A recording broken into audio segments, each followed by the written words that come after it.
Pike's pushed more and far enough ahead. He's got out of line. Is now Pike going to have a go at Werrell? Don't push him off. He's in the championship fight. Jack Werrell chasing down Carl Jacklin. Further down, Rob Williams and Chris Barnes. Sensational run outside line now though for the heavy braking zone. Around the outside goes the Audi R8. Look how much Miller's come back into play. Exactly. Miller's still such trouble. He's left on second and change. All of a sudden, Miller's back in play.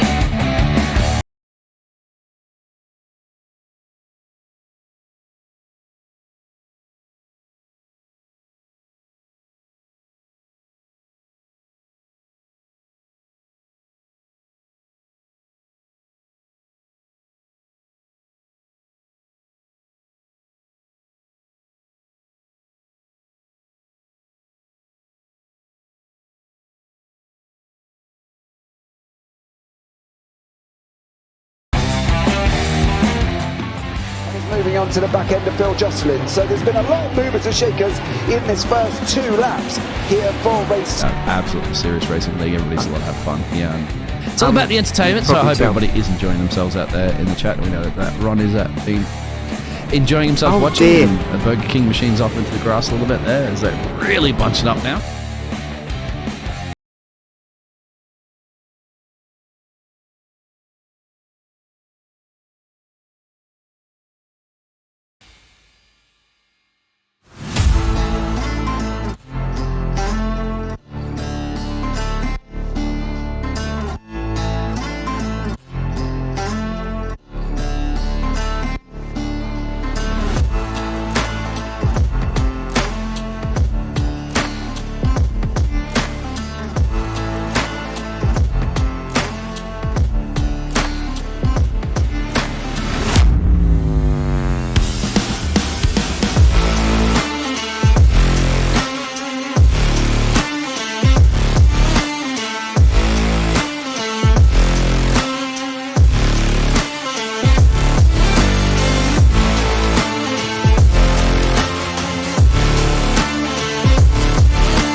Does he have it? Medeiros is going to get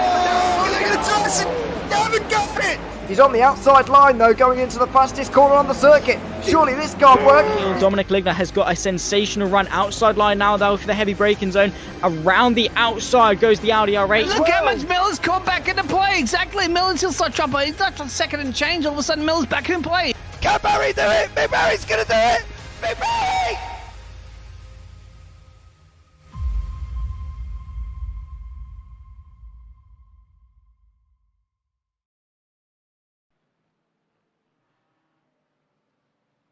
Good evening and welcome back to round 3 of the JPB GT4 World Series live from Spa-Francorchamps. I am James Parfitt, going to be joined in the booth by one Mr. Callum Mileham this evening, who is going to join me once more here for what has been an absolutely epic opening 2 rounds so far. And we can have a look at the championship in the pro class. It is Mark Fletcher out in front with 150 points. Is he going to make it 6 out of 6? He's taken both wins at currently we was in COTA and also at Monza. In second place is Arthur Ferdo on 132 with Alan McCain on 108.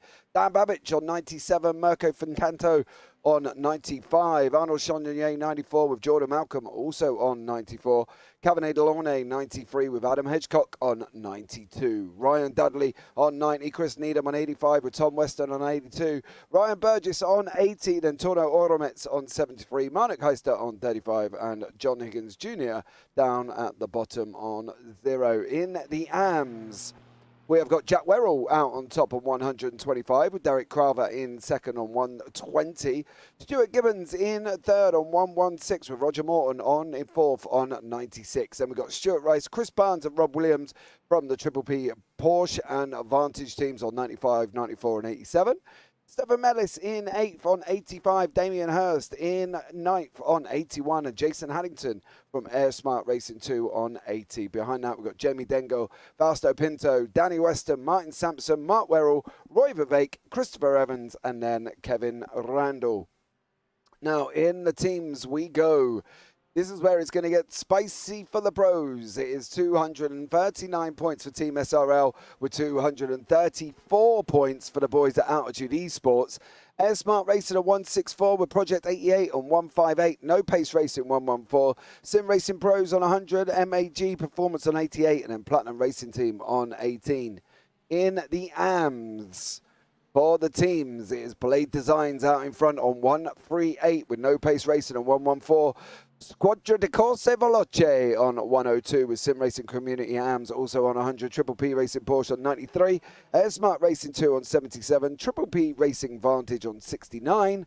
The boys at Optical Green, they're in 8th on 25. Team Zilla Racing 23. And DSC Racing on 14 points.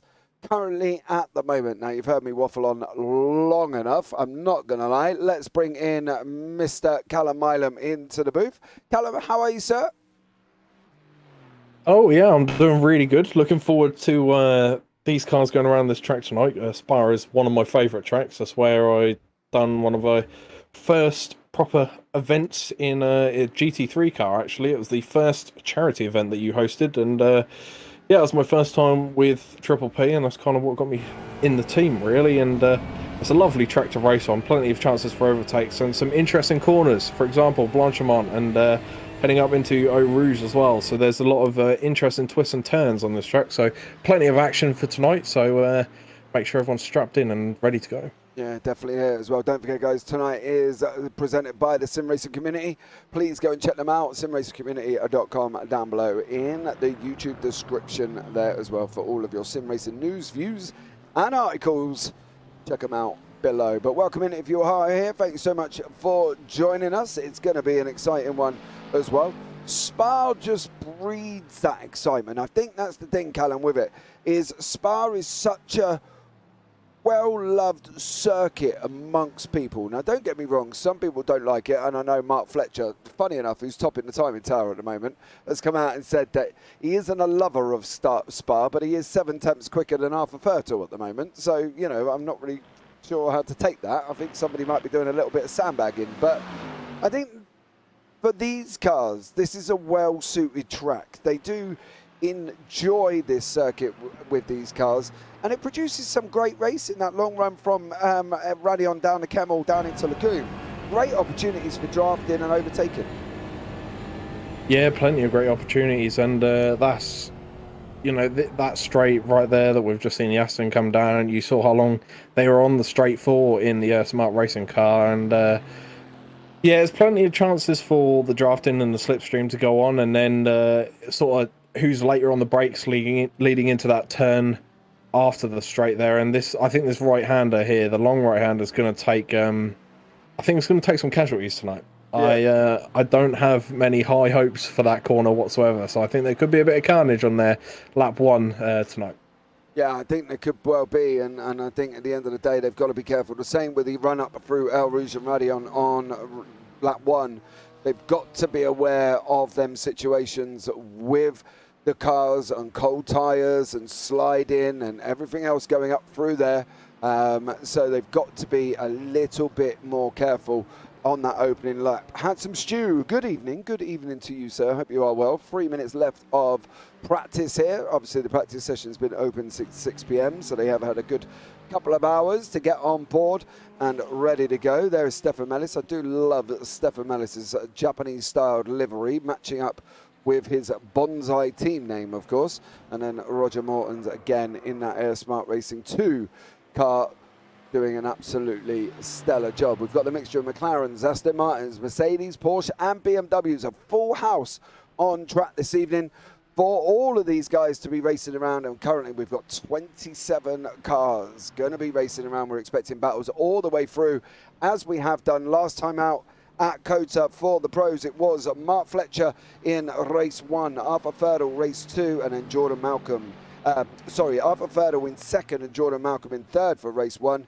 In the AMS, it was Stuart Gibbons, Derek Crowther, and Jack Werrell.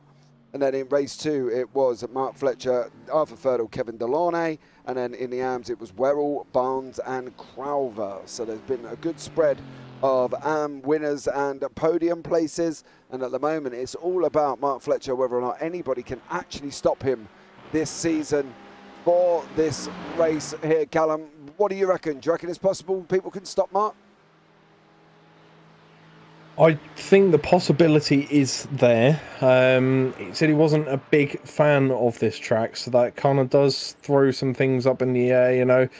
Is he going to be able to keep it consistent all throughout the race and maintain the gap that he's created every round so far, or has Thurtle got what he needs in the tank really to catch up and keep Fletcher within, well, like we said, the drafting distance. If he keeps them within drafting distance, this will be a close race from start to finish. And looking at their qualifying times, that's what we're going to be treated to tonight, because we know how powerful that can be in these cars, and especially on this track with a lot of long straights and chance for high speed maneuvers. I think these two are going to really thrive tonight in this track. Yeah, I think they are as well. Arthur knows what his challenges is. He knows what he wants to do. He knows what he's got to do. He wants to get a first place away from Mr. Fletcher. He wants to be able to mix it up. Of course, Team SRL fighting out in the team championship in the pros, when you haven't got a lot of gap between them currently at the moment. 239 for SRL, 234 for Altitude. To the team of Arthur Ferdle, Alan McCain going up against Mark Fletcher and Adam Hedgecock.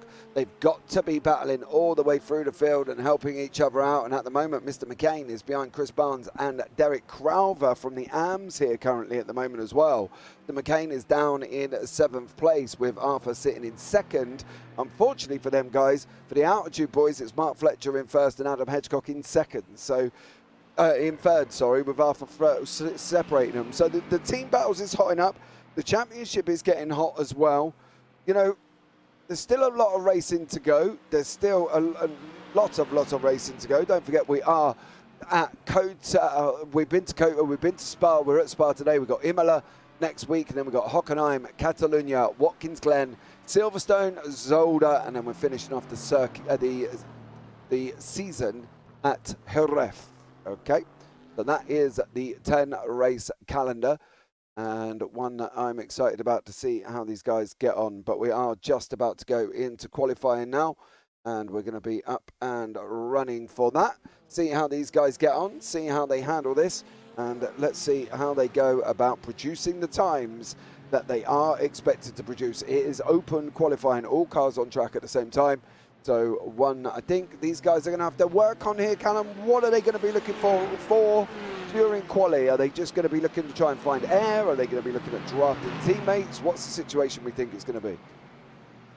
Well, I certainly think if it stays as it is, the two cars we're watching at the moment, I think those two are possibly going to look at a bit of drafting or slipstream just to get those extra couple of attempts to see if he can get on that P1 position. But at the same time, I'm thinking maybe Arthur would prefer a P2. He's currently out in front of the two cars there as teammates, but yeah, maybe he'd prefer P2 actually, because he can get the draft on Fletcher in the race. So I don't think maybe Arthur isn't going to do it. Whether the rest of the grid will do it, I reckon there might be a bit of drafting, but I think it ultimately depends on your belief in yourself, to be honest. I mean, that's one thing I struggle with, is believing in myself when it comes to racing, and I think it comes down to that, whether you think you've got enough skill to draft a car for a majority of the lap if they are quicker than you, or if you rather just get some clean air and cruise around and pick off people during the race. So I think it all comes down to more strategy based really, but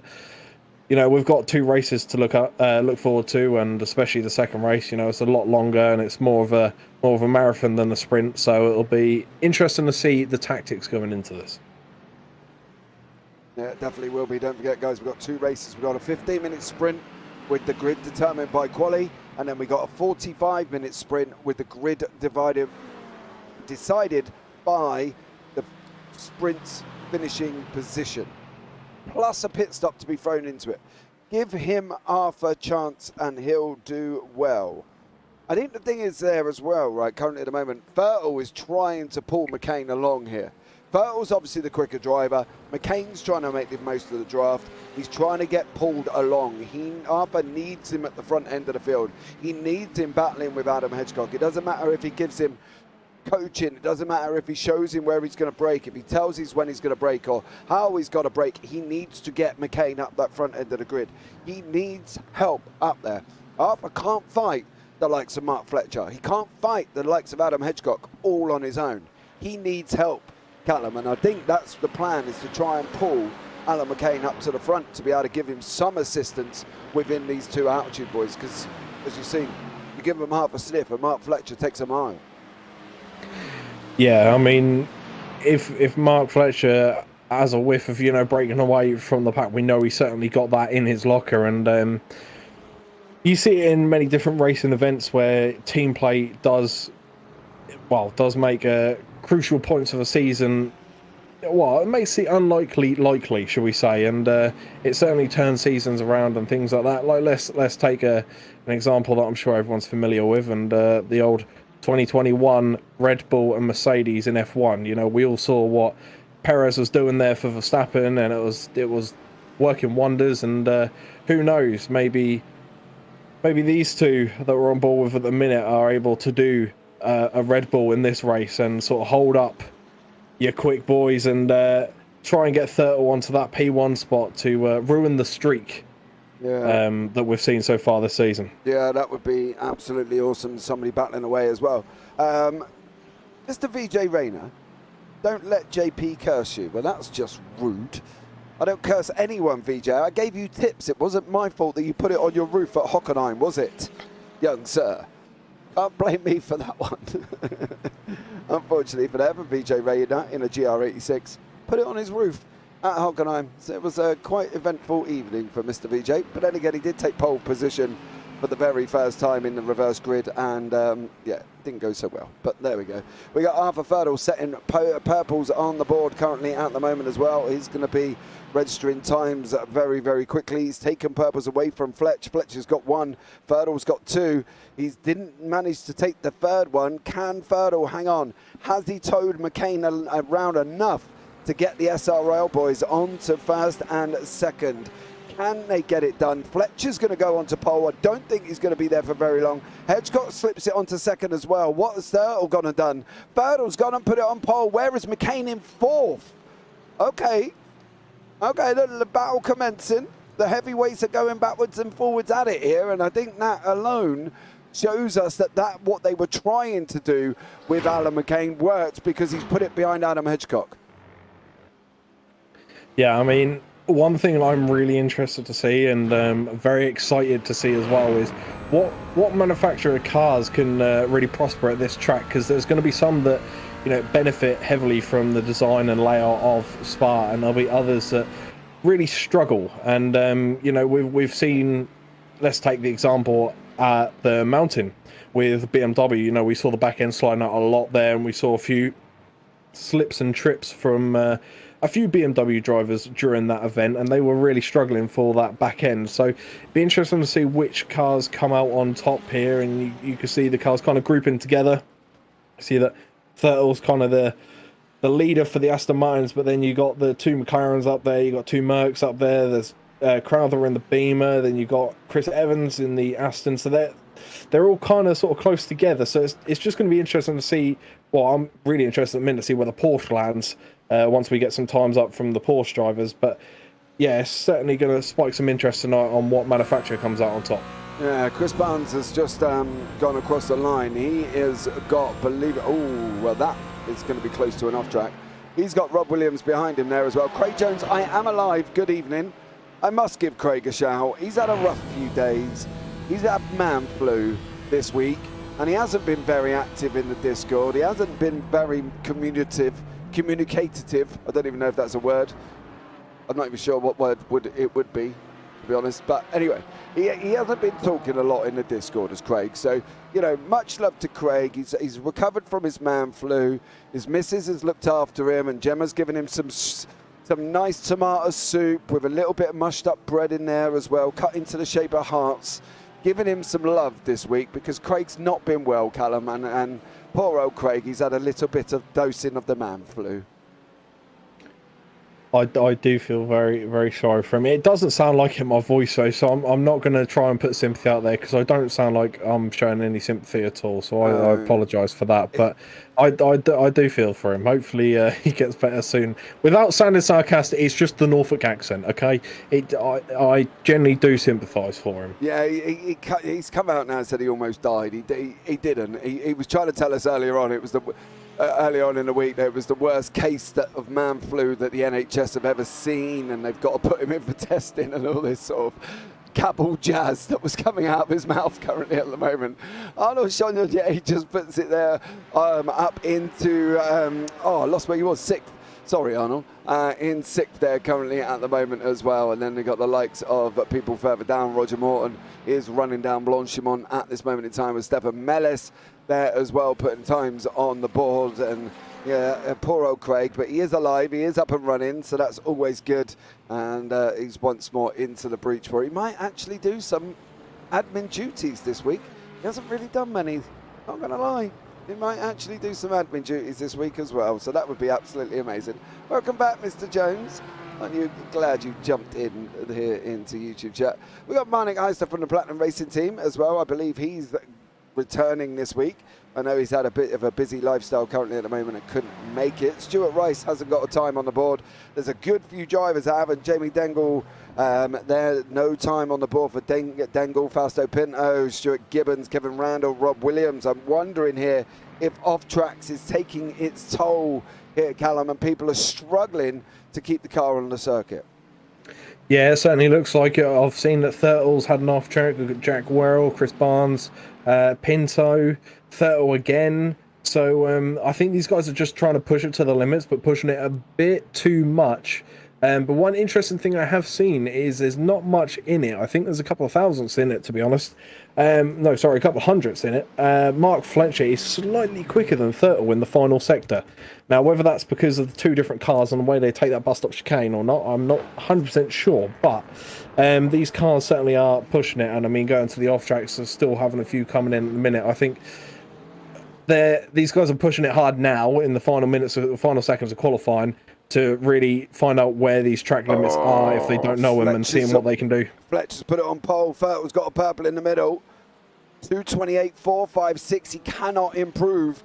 Then middle, only purple on the board. More importantly, Alan McCain has jumped Adam Hedgecock here. So this is going to be an exciting one for the first race of the evening. Are you strapped in? Are you all ready? Because here is the grid for race one. Mark Fletcher in first, Arthur Thurtle second, Alan McCain third, Adam Hedgecock in fourth, Mirko Ficanto in fifth, Derek Crowther on the AMS in sixth, Arnold Chagnon seventh, Ryan Dudley eighth, Kevin Ilorne ninth, Martin Sampson 10th, Chris Barnes 11th, and Tom Weston is down in 12th. Chris Evans 13th, Stefan Mellis 14th, Torno Oromets in 15th, Ryan Burgess 16th, Jason Haddington 17th, Stuart Rice 18th, Kevin Randall 19th, Roger Morton 20th, Jack Werrell 21st, Jamie Dengle in 22nd, Fausto Pinto 23rd, and Danny Weston down in 24th. Then we've got Stuart Gibbons, Marnik Heister, and Rob Williams. No time on the board for Williams there. That's going to be an interesting one. I've been talking to Rob today. He said he has been out practicing and he felt good at the circuit. Well, unfortunately for Mr. Williams, no time on the board, and one that I think is going to lead to the fact that he's going to have to try during this session to drag that Triple P BMW up through the field, and with the likes of many fast people in front of him, it is going to be a struggle for him. So there is currently Adam Hedgecock. We're waiting for Fletch and a few others to get on. They have got a little bit of time, about 30 seconds left here. Callum, what are we expecting from this evening's racing? Well, we're going to see a lot of close action, if I can speak English, and we're also going to see a lot of drafting movements, and there's going to be some interesting moves, I think, defending on the first straight after Eau Rouge and, you know, down that long straight leading into the first turn into Les Combs into turn 5, I believe, if I've pronounced that correctly. It's all about your braking point, who's later on the brakes, and then obviously into Rivage. So it's going to spark up some interest, but once again, like I have done throughout the season, I'll support the underdog going for Alpha Turtle. Do you know it's going to happen. It's going to happen. I feel it will. But the problem is when you've gone for Arthur, that really, unless something dramatic happens here, it's got to be Fletch. I'm sorry, but I think it could be Fletch for race number 1. Right, we're going to be up and running. There are the cars as they're coming round into the bus stop now. And once more into the breach, my dear, we go. As I found out, was actually from Shakespeare, believe it or not. I found that out, that sound last night. Thank you to Kent and Sportak, who filled me in for the BSc and gave me a history lesson.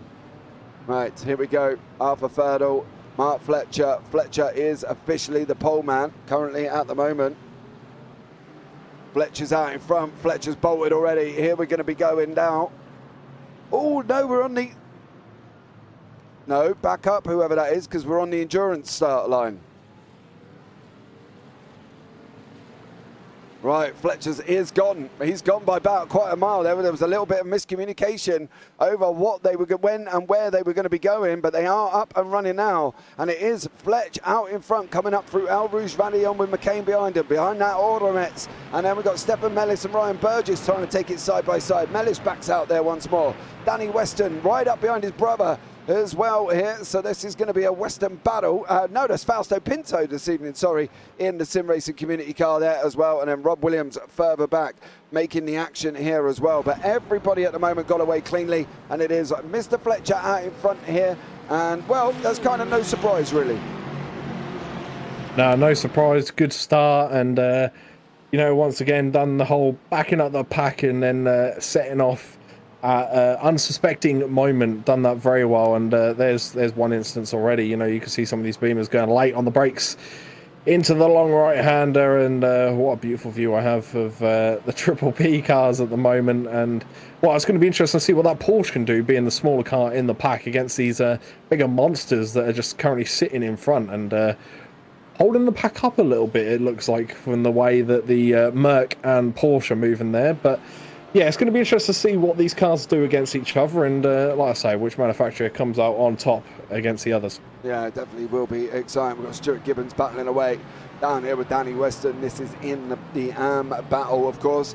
Currently at the moment, I'm keeping an eye as Fletch and Ferdle come round Paul Ferrer. They will be running off down through Blanchimont now. That is what McCain sees. He sees the two gladiators out in front. What does Adam Hedgecock see? He sees McCain in front of that, and then beyond that, and this is what Arthur Ferdle is currently looking at as well. He is looking at the rear end of that McLaren for Mark Fletcher. I've never seen anyone handle an Aston Martin like Arthur Ferdle here, and he is doing an absolute stellar job. Once more coming into this bus stop now for the end of lap 1. 15 minutes, that's all they've got on a 2:24 give or take lap time. They're not going to have very long. Ferdle has got to try and make an improvement as best as he possibly can. He's got to try and stop Fletcher's run. If Fletch gets this win, this is win number 5. There's action further back here as well. Jack Werrell from Squadra di Corse Veloce. It's a long old name, Jack, I'll tell you that much. There as well, battling down in 17th and 18th. Then we've got Roger Morton trying to go up the inside there of currently was trying to make his way past Stefan Mellis. Didn't quite make it this time around either. But there is the run, and he just, Arthur can't seem to get close at the moment. He needs this draft to be assisting him as much as possible.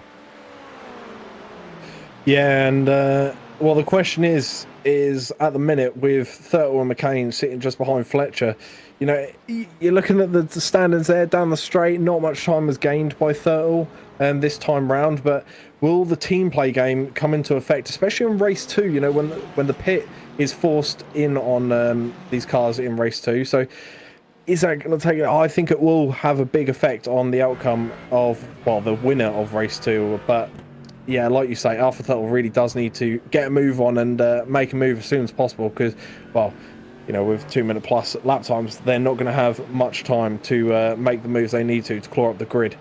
Yeah, it looks like Stuart Gibbons has had an off track as well. Unfortunately for Gibbo, it looks like he's had quite a severe one. We can come and have a look at what Stuart Gibbons has been up to. That's going down into turn 1. That's Danny Weston on the inside. He's going to spin it up here. Yep. And there's the wall for Gibbo, unfortunately, as well. Just missing the BMW of Mr. Williams there. And beyond that, we've got Ferdal still battling away with Fletch. The time has come all the way down. Now, round the double right-hander of Paul Ferrer, they go once more onto the back straight of Blanchimont. How are they going to get on this run through? Can Ferdal capitalise on this situation? Can he make sure that he gets and stays with Mark Fletcher? That's going to be the tricky thing, as we're going to be hopefully having a look back. There is Ferdal now running down onto the bus stop. They're coming through the left-hander. Full flat through there currently at the moment as well, running down into the hairpin. Fletcher's on the defense. He's slightly to the left. He's given the Ferdal, well, he's kind of telling Ferdal, if you're going to go, I'm going to send you that way. And Ferdal says, well, okay, I'm not going to go that way this time, but let's see how we get on next time as well. Further back from this, we've got action all the way through with Tom Weston in that sim racing community car. Don't forget the primary sponsor of this race, this series, so you can go and check him out at simracing.co.uk or simracingcommunity.com, sorry, with Ryan Burgess tucked up right behind him as well. So there's battles all the way through the field, as we have come to accustomed of this season, Callum, because everybody races everywhere. Oh! As we talk up Tom Weston, he goes and spins it up on the entrance into La Source. Was there contact from Burgess? That's going to be the most important thing. Did he brake early, and was there contact? Oh, if there was minimal, absolute minimal contact from Ryan Burgess on the back of Tom Weston. Derek Crowther's got a Dudley tucked up right behind him here as well, Callum. 9 minutes to go here, and there's action packed all the way through the field as it normally is. Yeah, it certainly is, but the main battle here is just between Deck and Dudley. We all know Dudley has what it takes to get past people, and he's a very quick driver as well. He's proven that round after round. Maybe some slips here and there or some loose back ends for Dudley, but he's always managed to pull it back and get in front of those that are really close in front of him, and he's making Deck look like prey every step of the way, every lap, and he's just raining down like an eagle on its prey at the minute, you know, just finding the right time to strike, and then I reckon he's going to dive in for it, safely dive in for it, obviously, but yeah, I reckon he's going to get the position probably up the inside of one of these corners coming up here soon, because he does have the speed on Deck by the looks of it, and Deck's really going to have to use that new wheel to his advantage and try and hold off Dudley as much as he can leading into the final 8 odd minutes of race 1. Yeah, it definitely is. Ferdal is tucked up again behind Fletch. He seems quicker than Fletch through that middle section from Rivage down into Paul Ferrer. This is where Fletch put himself under pressure. Here's the Ferdal now going to be trying to make that move into the bus stop. They're going to come around the left-hander there as well. And here we go once more. Is Fletch going to defend to the right-hand side? He's not. He's confident Ferdal's not going to be close enough. Ferdal, again, has got to be looking up through El Rouge and Radion. Hedgecock still can't get past McCain. That gap's out to about 7 tenths currently at the moment as well. But this battle is backwards and forwards. Chagnon is also battling away with Chris Evans here from the Triple P Racing Vantage. Chagnon in the Mercedes, and then behind that they've got Martin Sampson in the optical Porsche. He does look like the air smart of Chris Needham there, I'm not going to lie. He did confuse me when I saw it into the session. They've got the same liveries. Chagnonier's trying to dive in all the way over around the side of the circuit. Can't make it past Chris Evans this time. Evans is hanging on like an absolute trooper here, but I think it's going to be too wide up through El Rouge. Down they go now. Don't do this. This is going to only end one way unless you're going to be respectful all the way through. Chagnonier takes the nose off Evans there as well, and Evans does manage to hang on to it there, Callum, but that could have been horribly wrong. That could have been, but all drivers, massive respect to them all, and you can see there's not only one move being made on Chris Evans. Martin Sampson's flown by him, so I reckon Evans may have had to lift up a bit, obviously, when he got his nose slightly cut off there, but you know, it's probably safer. One of them had to pull out, and it looks like it was Chris Evans who lost momentum all down that back straight and made the job easy for Martin. Yeah, he did. Toro Oromet's battling away with Stuart Rice in the advantage at the moment. And Stuart Rice currently down in 7th in class, 16th overall. So this is the BMW versus the Vantage there as well. I see Stuart's back in the Vantage. He went to the McLaren at one point, if I'm not mistaken, and is now back in it. Fletcher's still got Fertile climbing all over. That third sector almost seems to be punishing for Fletcher. You don't seem to be able to get away from Fertile on that one. No, it doesn't at all.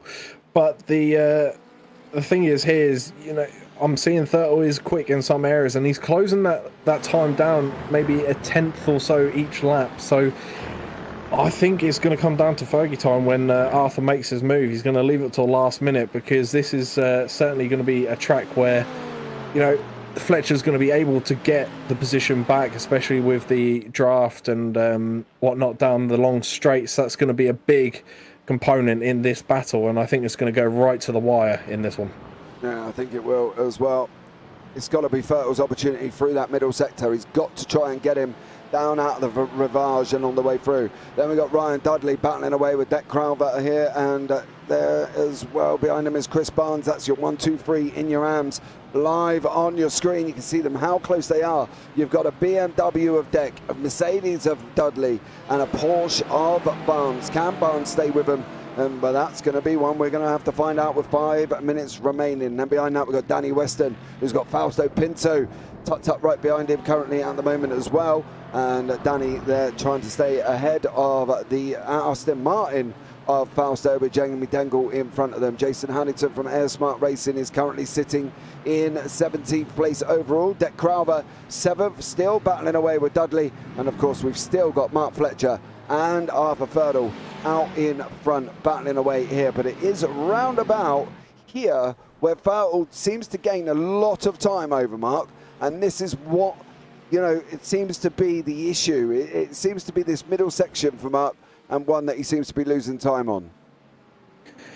Yeah, it looks like Mark Fletcher's quicker coming out of La Source up through Eau Rouge and Radion, and then down the Kemmel Straight. He seems to have all the momentum, but as soon as they slow down leading into turn 5 there, heading around to Rivage as well, that's where Thurtle gains all his time back. And you can see, like, the lap started off with 6/10 of a gap, and now it's gone down to almost less than a tenth. And is this the lap that we see Thurtle finally make the move on Fletch for the lead of the race? Yeah, Fletcher's gone on defensive. Fertle's going to try and run him around the outside now, coming into Fanier.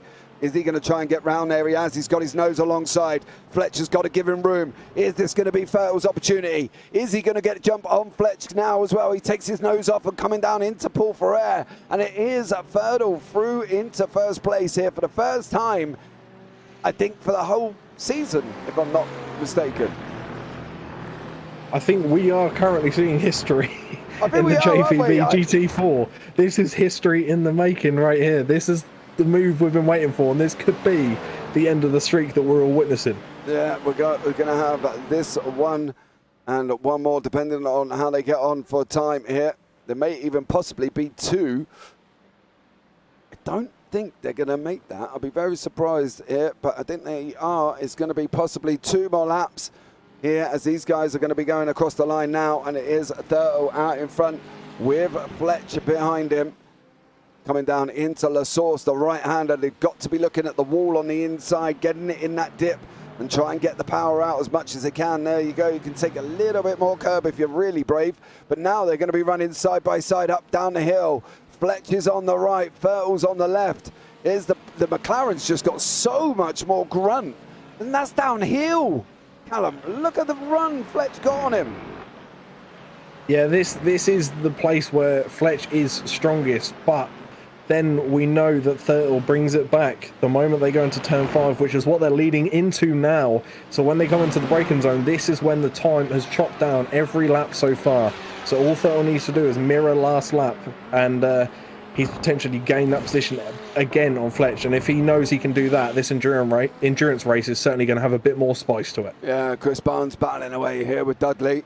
Dudley is in front No change of position. That was Barnes just getting very, very close. Further back, Jack Werrell has now got Evans in front of him there, and the two battling of the Aston Martins from the Triple P and Squadra di Corse Veloce there of Werrell.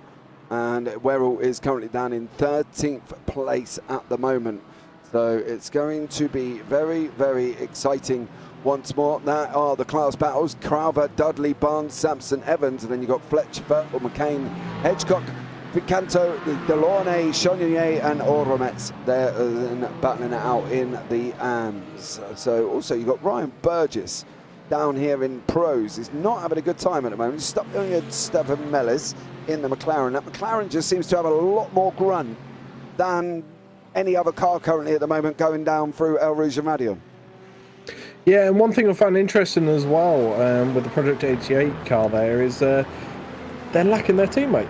Dan Babbage. The driver of Babbage. Yeah, Babbage isn't here today, so not too sure if that's going to have a massive effect in the points in terms of teams or not, but that's certainly going to be a loss for today anyway for track positions and things, so there's not going to be much team points going on there between those drivers of the Project 88 car, seeing as there's only one here. But Thurtle hasn't managed to get around Fletcher this time round, and well, what I believe, if Barney's got his arm out, this will be the last lap. So this is Arthur's time to try and break that streak. This is the lap that could, well, could make history, really, in the JPB GT4s. This could be it. This could be just as big as the first man on the moon. So big things here in the last sort of 2 odd minutes of this lap. Yeah, I just don't know if Thurtle's got the grunt in that Aston Martin. I just cannot see him getting close here. Fletch looks so comfortable going up through El Rouge and Radion. McCain's behind him as well, and I just don't know if Thurtle's got the pace in that Aston Martin, and if he's going to be able to get even anywhere near him. Alan McCain is all the way over to the other side. I've got a funny feeling there's Adam Hedgecock tucked in behind him. There is Hedgecock in the McLaren, McCain in the Mercedes as well. Here they go round the first part of Lacoma on the exit now. Marmody on that run down through into Rivage, down into No Name, but it is still Fletch out in front with Thurtle. McCain's got Hedgecock for company. Dudley's got literally Crowther in front of him. Jack Werrell is trying to have a go at the inside of Stuart Rice. Don't take his nose off, otherwise that's not going to end well for you two. And Rice has got the inside. Werrell's going to come back and take the line out there as well. Danny Weston battling away there with Stefan Mellis. Also Dengle's in this battle as well. Dengle managed to get it past Stefan Mellis here, and currently now is sitting in 18th. But the battles are all the way through the field as we've coming on to the last lap, and it is Paul Roger Morton at the front of this group. They're trying to go 3 wide. Mellis is on the grass. Dudley's put on a block and a half there like a linebacker out the NFL. Stefan Mellis is going to go wide. Unfortunately, that's going to allow Danny Weston through as well. Is Pinto going to try and run around the outside of No Name? He is currently at the moment, but up in front, it's all about this. This is the last run. This is the last opportunity for Thurtle to get in front of Fletch. Can he do this?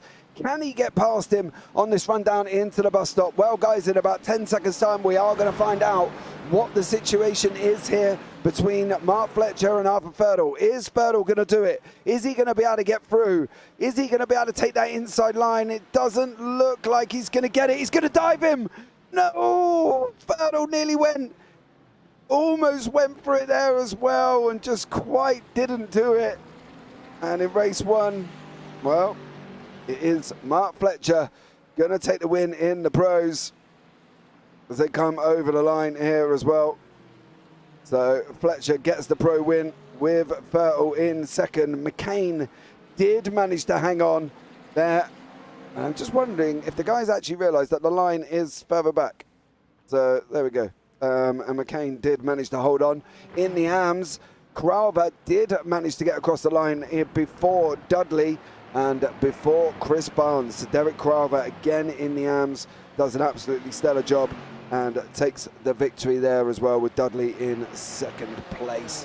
And then you've got Chris Barnes in third there. So not a bad evening of racing for some of these drivers. I'm sure some will be a little bit disgruntled with their overall pace, but others can be happy with that.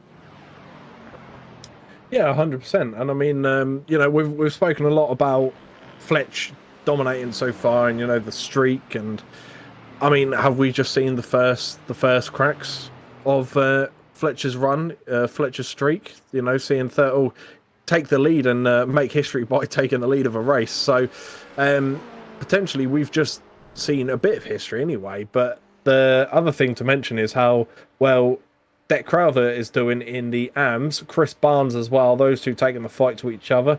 Martin Sampson and Jack Werrell. Those names are always at the top of the AMS list. So we've got to take our hats off to those boys as well. That Fletcher's doing a good job dominating up top, but those guys are also doing a great job of dominating their class as well. Yeah, Katie there as well. Mega Racing from Mark and Arthur. It was some incredible action, as we have come accustomed to see here, but let's have a look at the final results as we go into the brief 5-minute warm-up. Mark Fletcher is out in front and takes the victory there from Arthur Ferdle, but it is Team SRL gets second and third, with Alan McCain managing to hold on back from Adam Hedgecock. He couldn't quite get past him. Mirko Ficato in fifth, Cabernet Launay sixth, Derek Crowther seventh, winner of the AMS there, Ryan Dudley in eighth, and Chris Barnes in ninth. The 1, 2, 3 of the AMS together.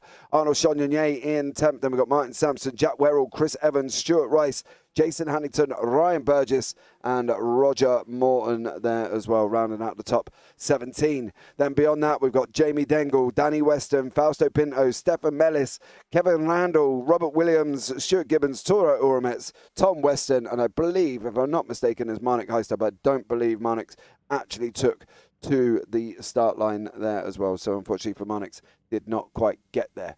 Right, 3.5 minutes of warm-up. What do we think's going to happen now? Oh, it's going to be interesting. We've seen that the Aston doesn't quite have what it takes coming out of La Source and sort of heading up through Eau Rouge and down the Kemmel Straight. It doesn't have what it takes to keep up with the McLaren, so the battle for P1 and P2 will be interesting. The race is longer. If Fletch can get the breakaway from Thurtle, then Fletch could treat this one as a walk in the park once again. But it's going to be difficult to tell because it is a more endurance style race. It's a long period of time these guys have to be out on track for. Also, tyre wear. Does the McLaren rip through tyres quicker than the Aston or the other way round? So there's going to be a lot of factors that come into play in this race. And I think the drivers should take this full warm-up time to get a break, chill out, calm the nerves, and get ready to put on a show for race 2 because we've been treated so far. Yeah, we definitely have a 45-minute race with a pit stop. Sorry, I lost where I was going then. 45 minutes with a pit stop. So they will have to make a stop. They do only have 50% fuel, and they've got to get past 45 minutes. So it's got to be factoring in the pit stop. It's got to be factoring in the pit stop time. It's got to be factoring in everything, when and where you're going to take it and how you're going to take it and at what point are you going to take it, because it is going to be tricky and difficult here as well with that pit stop. Make sure you don't come out in front of traffic. Make sure you don't come out in front of a big gaggle of traffic because it's going to really mess you up. Pit stop throws up a different strategy here, I think, Callum, and that's the thing with Spa as well, partly because obviously where the pits are, and it does confuse me on the iRacing setup because even though the pits you can see are down the hill, the start line on the rolling start was down the hill, but the finishing line for the finish is up the hill, which confuses me. Yeah, they don't make it very clear, do they? I mean, I remember I had this issue when we done the first charity event, and me and Chris Evans we were teamed up in the GT3 Porsche, and because that was my first time, especially racing around here.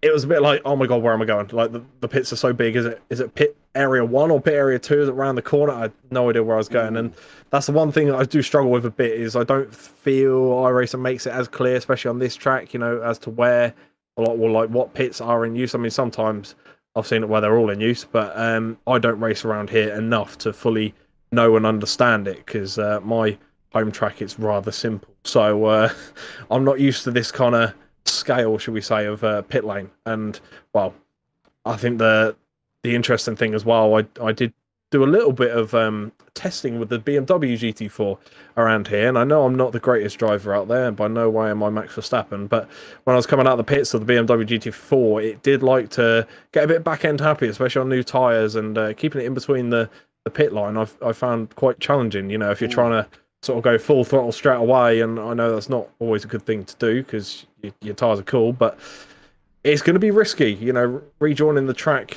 where you do when you've got cars high speed coming out of Region Radion. So that's going to put a spanner in the works for some drivers, I think, today. Yeah, it definitely is as well. We've got 14 seconds left. Hopefully these guys have gone out and got a drink, because obviously stay hydrated. It's very warm today. I'm in shorts. However, it did get a little bit nippy where I was earlier on. Put tracksuit bottoms on to walk off to go get my kids from the school run, only to be found out that halfway down the sun come back out, and I was absolutely sweating by the time I got back. So I do recommend, if you are going to wear shorts, wear them all day. Don't put trackies on unless, of course, it rains or is exceptionally cold. But you know, it's going to be exciting here, and the grid is set for round race 2. Mark Fletcher on pole, Ferdl on second, McCain third, Hedgecock fourth, for Canto fifth, Delaunay in sixth. Then we go into the AMs of Craver, Dudley, Barnes.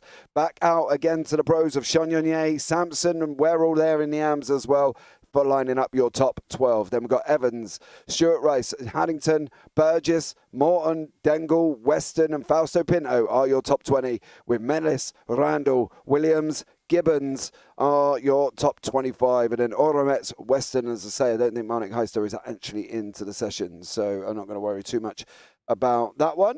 But once more again, we go once more here. 45 minutes, Callum. Surely. I mean, it's certainly a long race, but we've just witnessed history. You know, Arthur Thurtle took the lead of the race. I mean, the first time this season we've seen Fletcher knocked off top spot, apart from obviously pit stops. So surely something spectacular is going to happen. I mean, who knows? McCain or Hedgecock might come through for the win. Yeah, anything could happen. You know, especially when you're out there for long periods of time, your concentration levels kind of go down because you get in a bit of a, you know, a Sunday cruise to Sainsbury's kind of deal. So these drivers have to stay on it the whole time, and that's not always easy to do for a lot of people, especially myself. Yeah, it definitely isn't. I've got to be honest, it isn't for me either. I do get a little bit bored after about 35 minutes, to be honest. Yeah, unless I'm in it for an endurance, and then I might actually sit back and be concentrating for a whole period of time like I did for the 2 hours I did at Sebring. But I think overall it's going to be all about how Fletch can get away and whether or not he's going to be able to make the most out of this beginning run. He's got to try and open up a little bit of a gap, because otherwise I think Furtle is going to ride him like Zorro all the way through, to be honest, as these guys are coming across over the start and finish line. And don't forget, we are using the start-finish line down the hill. As I said, we are trying to clear things up with that. The start-finish line is down the hill. Well, the start line's down the hill. The finishing line's at the top of the hill. Always a little bit confusing. Probably not a great system, but there we go. Who are we to go now? And if I was Fletch, he's opened up a roam. He is already going to be going, I think. He is. He is gone.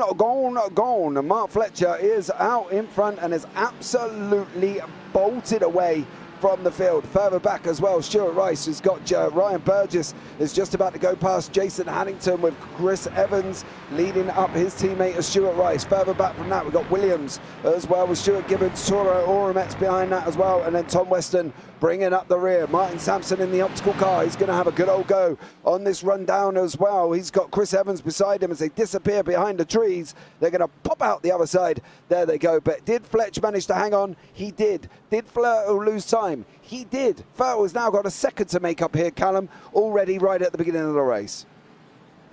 He does indeed, but look at the time of 44 minutes. There's plenty of time to go. And was there a bit of a stumble there from Fletch? I think middle of the corner. It looks like his car almost choked. Not too sure what happened there. Maybe a slight love tap on the brakes, or maybe a bit of early race nerves. So, yeah, unfortunate for Fletcher losing a little time to Thurtle, but only a tenth or two. So nothing too major. And seeing Barnes trying to make himself look massive in Crowther's mirrors and put him off early doors. I know there's rivalry between them two, but Evans is I believe that is, and yeah, Dangle Evans on board. making moves. Yeah, Evans making moves on Dangle there, and Dangle had quite a good race, to be fair, in race 1, so I'm quite interested to see what his pace is like and what his momentum's like for race 2. Oh, Danny Weston's off. Danny Weston has spun up. The question is, was it all on his own? It was. Oh! Where did that bump come from?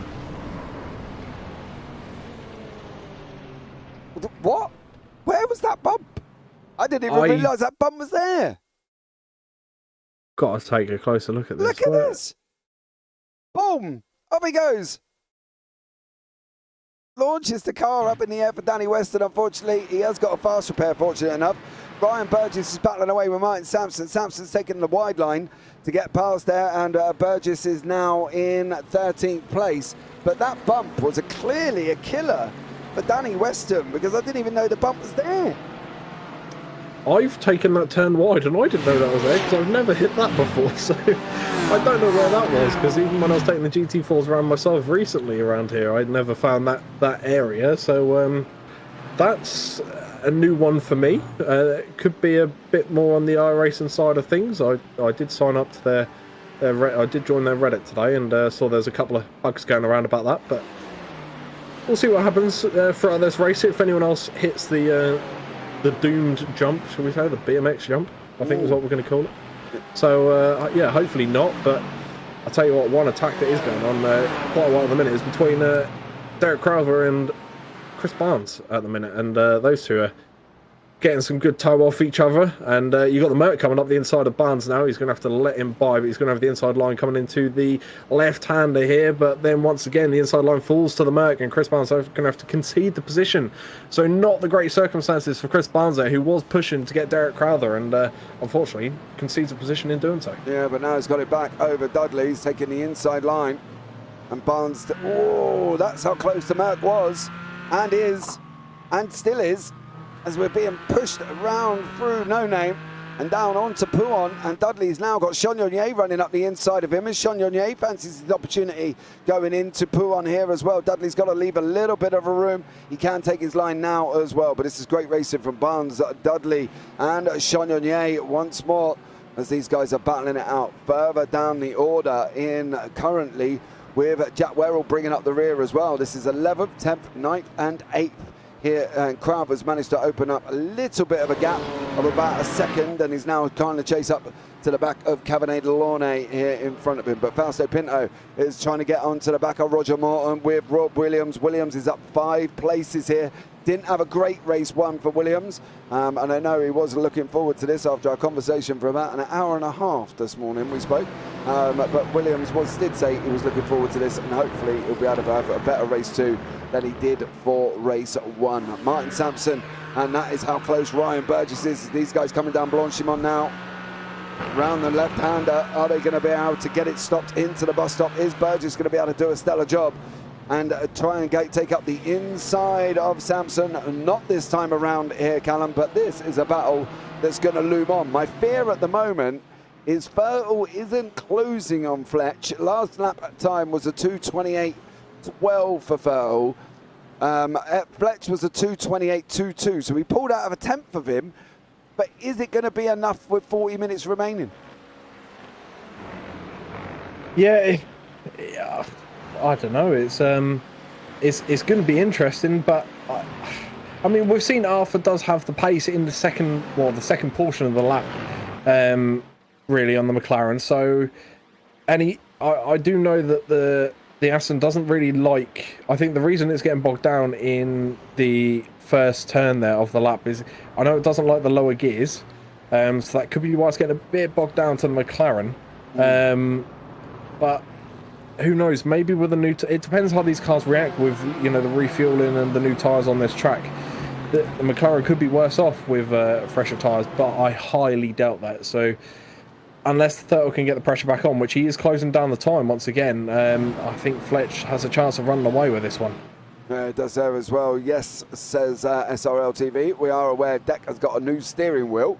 So he did say wish him luck for getting it set up. So hopefully that Deck did get it, presuming he got it set up, because he's here on track, to be honest. If he didn't get it set up, he wouldn't be here on track, obviously. So I'm guessing he did.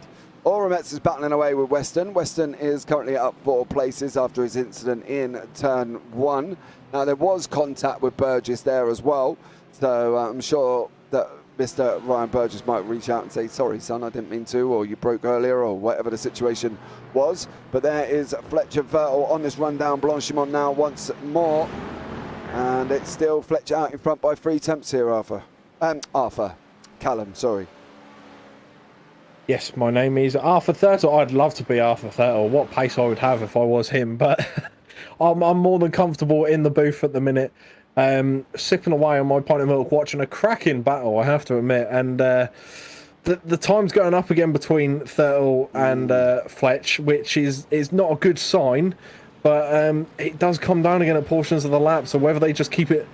They might have just found the balance zone now, and that time just might stay balanced out throughout each lap now, and you know, keep going down, keep going back up. But after the end of the lap, it's going to end up in the same position, which is about 7 to 8 tenths apart. So we're just going to have to see what happens, and who knows, if maybe back markers become a thing in this race, that could spice things up between those two as well. And you know, it might hold one up and not the other, but hopefully we don't see any of that. But this is all the things that can happen in these long races. And Ryan Dudley and Barnes both taking it in with nerves of steel, really. And there's ice in their veins as they go through almost side by side up Radion and Eau Rouge there, coming down the long straight. And this is where drafting is going to be a big factor. And just again, look at the size of the Porsche compared to these other beasts that are around him. But I know Barnes has got what it takes in the tank to get the overtake done. But against Ryan Dudley, you're asking for quite a bit there, I have to admit, as a very strong opponent. Yeah, it definitely is with Dudley. Morton's battling away as well. He's got Pinto in front and Williams behind him. It looks like Danny Weston has had, unfortunately, another incident here as well. What have you been up to, Mr. Weston? Once more, it doesn't look like Danny's enjoying this evening's racing here at Spa. And this is coming on the run down, not again, into Pouon. He's done the same thing. And then just decides enough is enough and not able to carry on there for Danny. But it is still an interesting battle in that midfield. Still even interesting is the fact that Williams has still got Dengle now and Morton. We've lost Pinto. Where did Pinto go out of these 3? He's further up the road there, so he's opened up a bit of a gap over these guys. And Stefan Mellis there trying to make moves further down the order as well.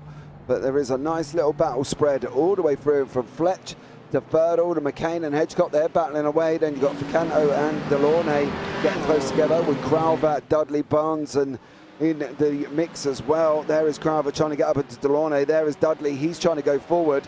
But unfortunately for him, he's got Chris Barnes battling away here.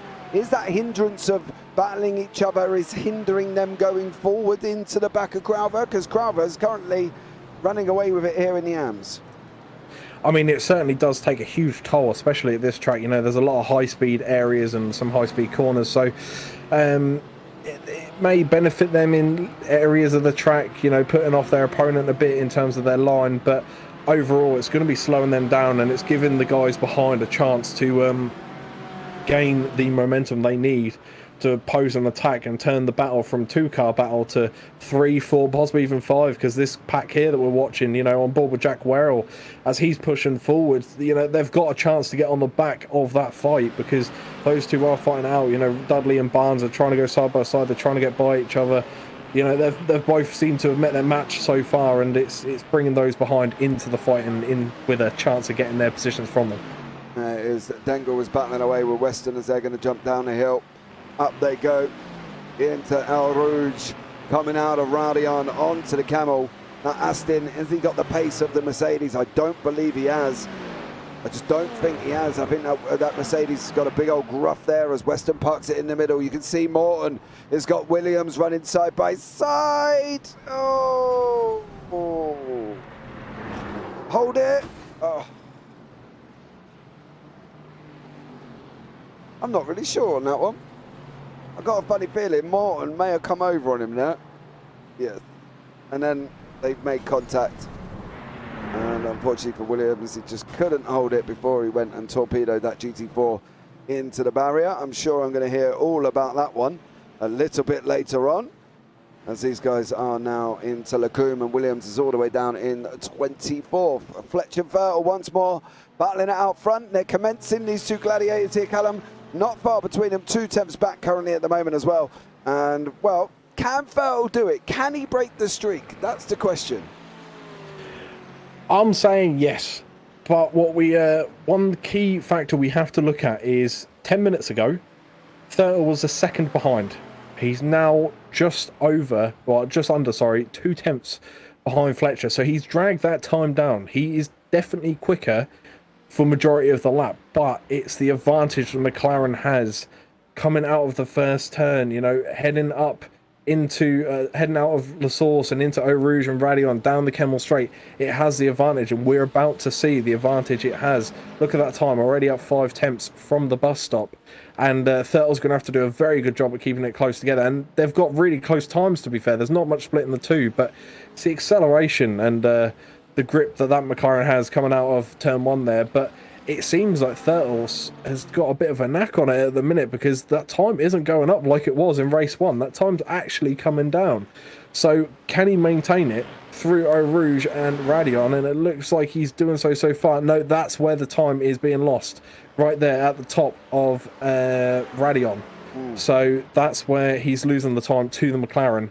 But then it's the rest of the lap that he reclaims that time and puts the pressure back on. So at this point, Fletch, you know, he's taken in the areas that he's stronger and weaker, and I think that's really going to come into play for strategies and plans in the second half of this race, and where to defend Vettel and where to just simply let him go and then possibly catch him back up on the straight. Because remember, that's a straight. It's probably one of the easier places to overtake, and if Fletcher has the momentum, he might be able to, you know, let Vettel think he's got it, and then last second pull off a move down the Kemmel Straight and regain the lead for the race win. Yeah, I think it's definitely going to be a closer one there as well. SRL TV, is that Mr. John Brown or Dan Mould? But somebody has put Naughty Morton in the YouTube chat there, and as well, we saw the contact with Morton and Williams. I've got a funny feeling Morton did come over on him as well. So I'm sure that's going to be an interesting one. Not quite sure. Roger's going to be apologising. I think Roger will be apologising to Williams, I should say, as we look at the lead battle as they're off round Paul Ferrer once more. Fletch goes wide. Vettel tries to stick his nose up the inside. He had a thought about it as they're coming round now. Out of Paul Ferrer, they go on to Blanchimont. Is Vettel going to be able to keep this gap down? We saw where he's losing time. We followed these guys for about a lap now, and they are nose to tail once more here, fighting it out. Is Vettel going to get him? Is he going to be able to break Fletcher's streak, which is now on 5? Can he do this? Vettel has been determined. He said earlier on as well, he just wants to try and chase down Mark as much as possible, and he's doing an absolutely stellar job here with these two guys out in front. Currently 5.5 seconds back is Alan McCain there. Haven't really seen much of Mr. McCain.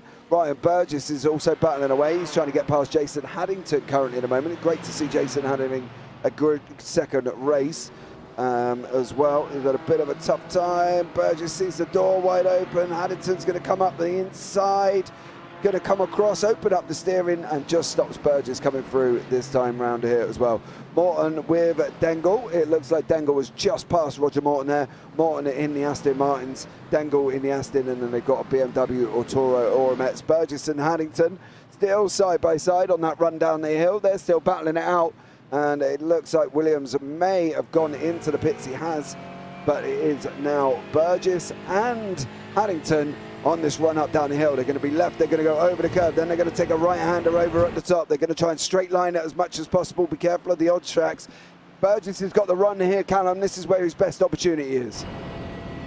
Yeah, and he's representing Project 88 solo tonight, and he's doing a very good job at it as well. The 666 car there going for the inside on the Merc, and he's going to hold it, and he's going to get the position nice and clean. Leading round the turn, he's going to park it a bit on the apex, you know, try and create a bit of space between him and the Air Smart orange racing car there. And yeah, he's managed to get that position nice and smooth and not taken too much of a toll on his overall pace. Yeah, definitely.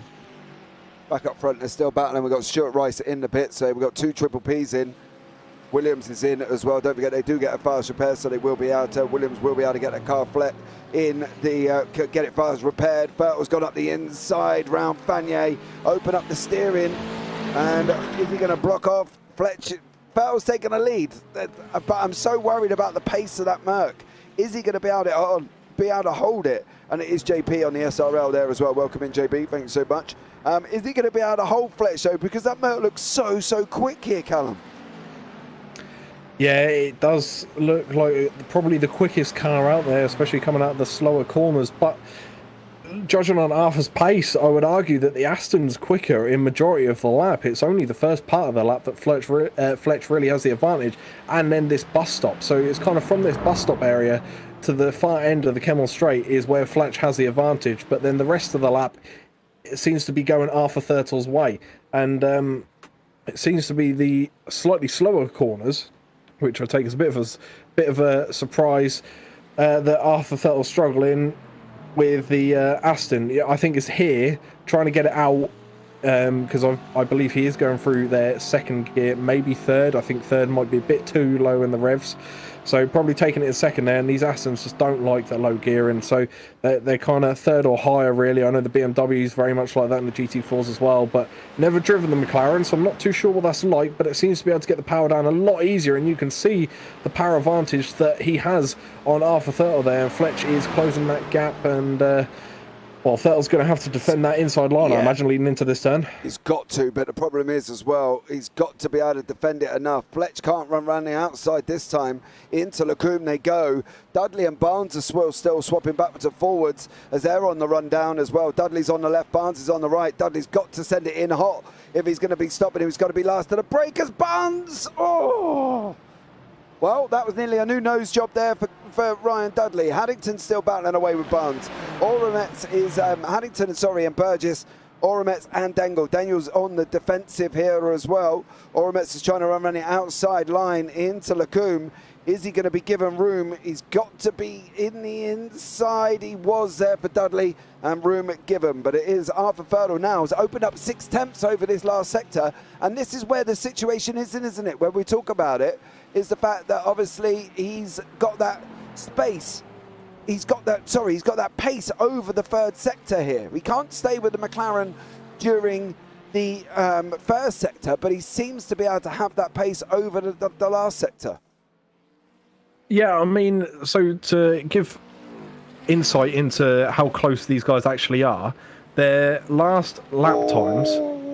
Barnes and Dudley's already cut you off there, Callum. They were leaning on each other. They're still leaning on each other around Paul Ferrer. Barnes and Dudley, I'm sorry, guys, take a bow. This is incredible racing from these guys there as well. Barnes takes a big old off track currently at the moment, and Dudley does. Oh, he held on. Chagnoyer's in the mix now. Chagnoyer slots his car into the middle of these two. What an absolute epic battle from these three down the field here, doing an absolutely stellar job for 8th, 9th and 10th at the moment there, Callum.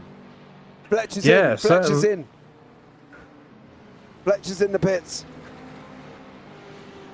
But and I think he's the only one to take a pit stop this lap by the looks of it so far anyway. And, well, Thurtle really does need to keep his foot pinned now and try and make sure he maintains that gap, because we saw what the undercut, how powerful that was in previous rounds. So maybe Fletcher's banking on that knowledge and hoping it's going to really pay off in this race as he attempts to go for that, as he slowly makes his way down the grid.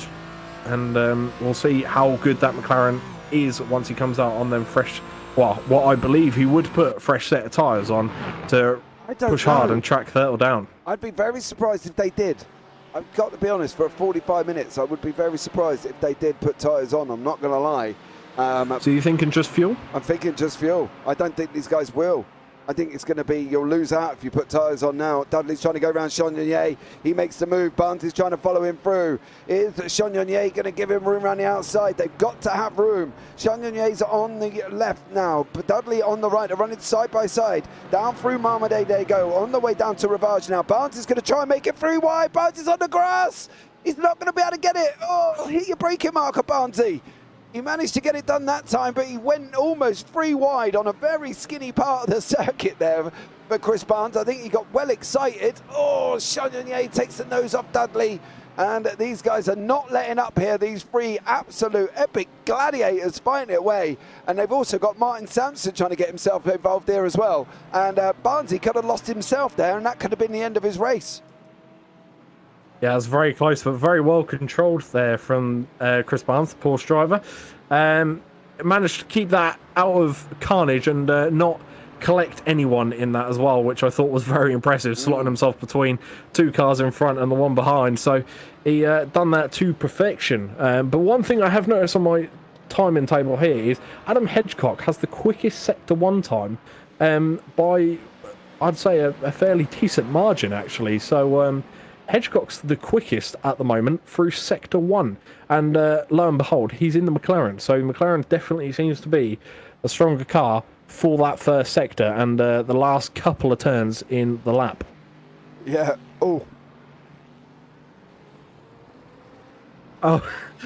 well, while we wait for James to regain some oxygen in his lungs, and he's choking on how good the McLaren actually is around Spa, Vettel still has the lead and the advantage, which is nearly 6.5 seconds on top of McCain. But bearing in mind, these guys haven't gone into the pits yet.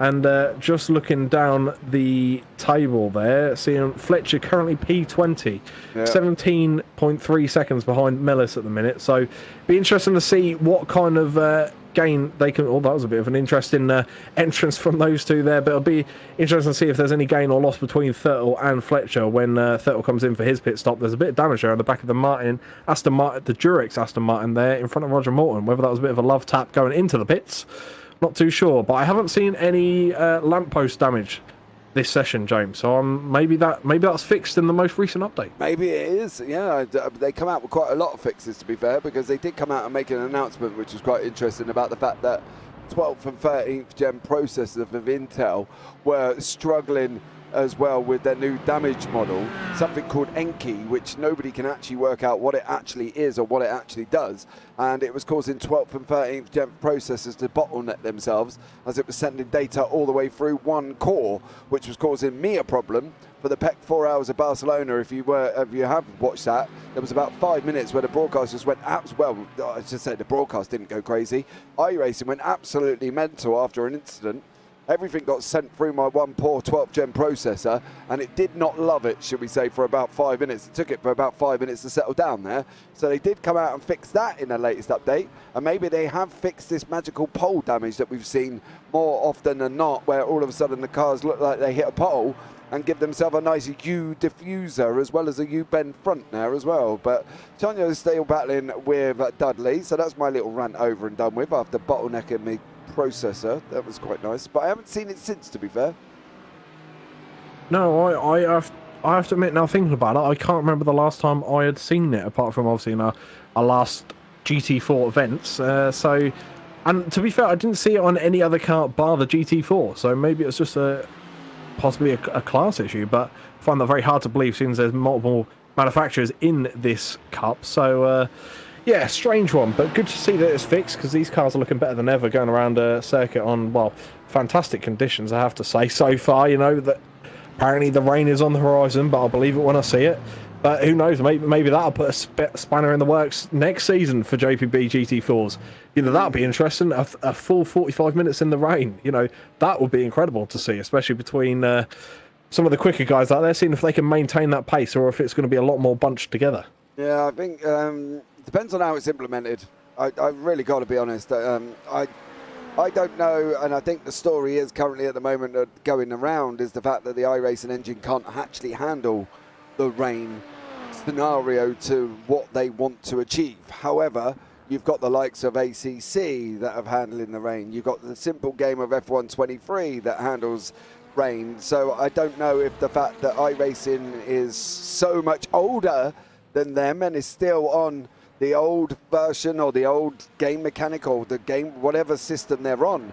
You know, don't get me wrong, we'd love to see them on a brand new, updated, shiny, sparkly one, but it's whether or not they're going to be able to implement it. And that at the moment seems to be what's causing the problem. I don't think their engine can handle the rain and how they want it to be perceived.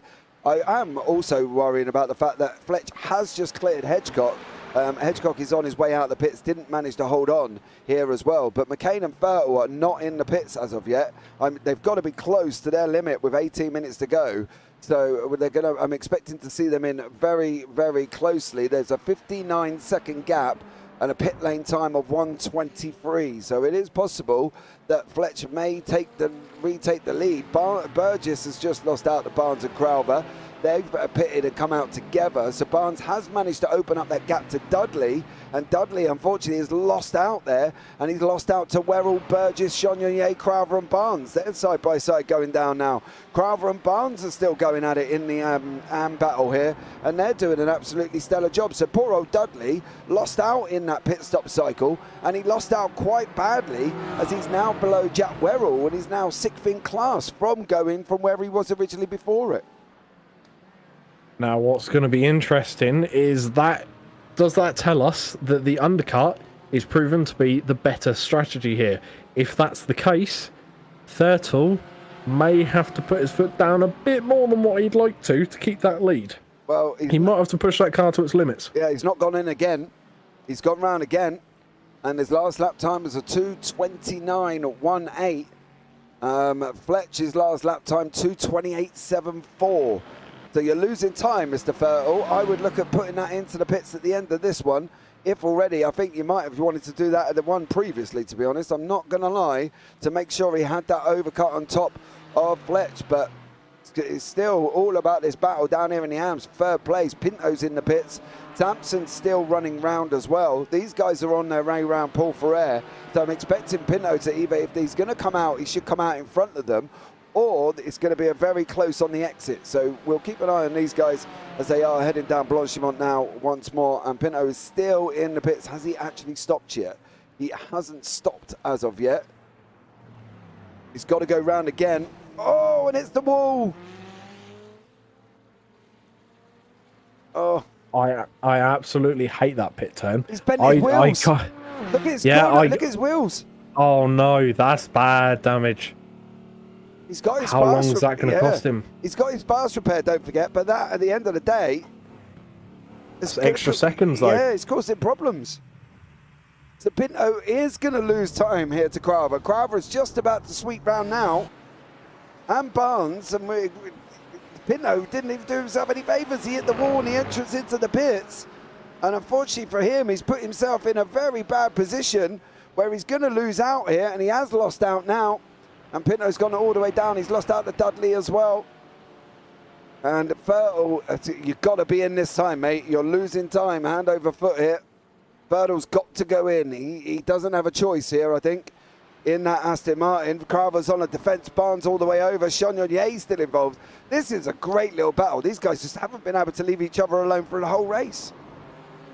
Yeah, and I know that there's a lot of rivalry between these guys as well, because I'm in the chat with both of them most of the time, and the back and forth between these guys is fantastic all throughout the week. You know, building up to the next GT4 race, they're always having little digs at each other, but it's all for love, all for laughs at the end of the day. And yeah, seeing these guys actually go at it on track is fantastic, and you know, it's good to see. I'm not one for taking corners, but I will say it's good to see that my teammate's giving Deck a bit of a run for his money as well on a new setup. So it's good to see Barnsley's still got it in him in his VR. Hopefully that's not getting too hot in there, because well, I sympathise for anyone wearing a VR in these longer races. I used to do it, and I don't know how others can do it, because I was sweating buckets when I came out of that thing.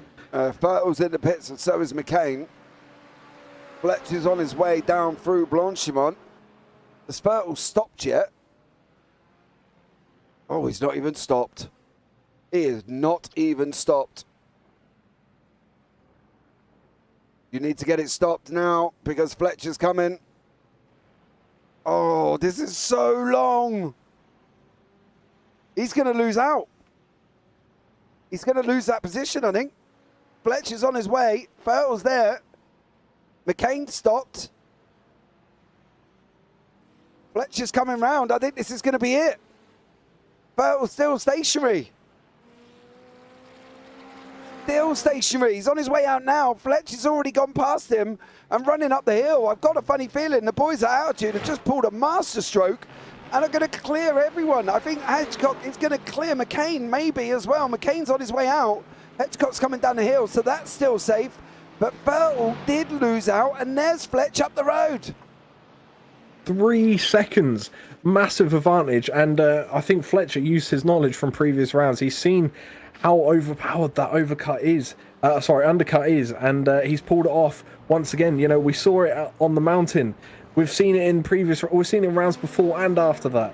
So it's proven to be a big tactic and a big advantage that's gone Fletcher's way. But Thurtle's car, remember, it is quicker into the section he's coming into now, but he's gonna have colder tyres if he has changed them.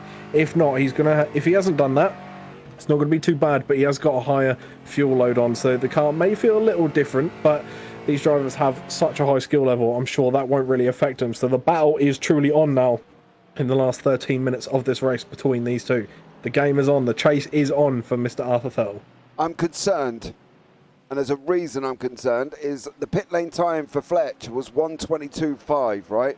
Pit lane time for Thurtle, who pitted 4 laps later, was 1:25.4. Fletcher's pit stop time was 4:15.4 seconds. Stopped 4 laps later than Thurtle, who's got 17.45 seconds. So Fletch may have got the jump, but is he going to have the fuel to be able to maintain the pace? That's the situation going on at the moment. Is he going to be able to have that pace? Or is he lifting? We'll have a look here to try and get to the end. Yes. I think he's trying to save fuel here. I think he knew that he was possibly under threat, and he's gone in and done a 3-second pit lane time quicker than Thurtle. But if he's trying to save fuel because he hasn't got enough, don't get me, you can't do a pit lane time that's 2 seconds slower and you've pitted 4 laps earlier, unless Loinsey, who does his crew chief currently at the moment, unless he's done an absolute master streak with the fuel. I've got a funny feeling they're going to be under attack here. And I've got a funny feeling that Brian Lawrence is possibly going to have something to answer for, because his pit lane time is quicker, and yet he stopped 4 laps earlier.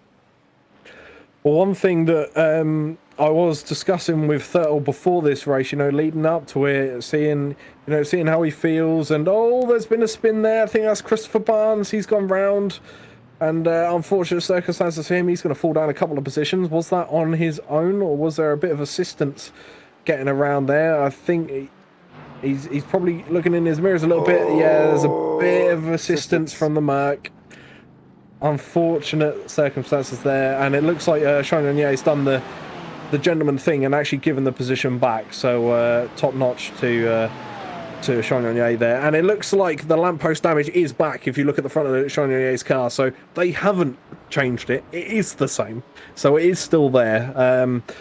But yeah, it's going to be interesting between Fletcher and Thurtle, because before the race I did speak to him and speak to Thurtle, and he did say, you know, maybe Fletcher will want me to go in front of him so he can use me as a draft and save fuel that way. So that tactic is still potentially on the cards coming into these last few laps. You know, that could, if Thurtle overtakes in his next lap or two, that could give Fletch the fuel he needs to finish off the race on a heavy push. Well, I'd be interested to see how this is panning out, because 2 seconds of fuel, right? You know, 1, 2 is still quite a chunk of fuel.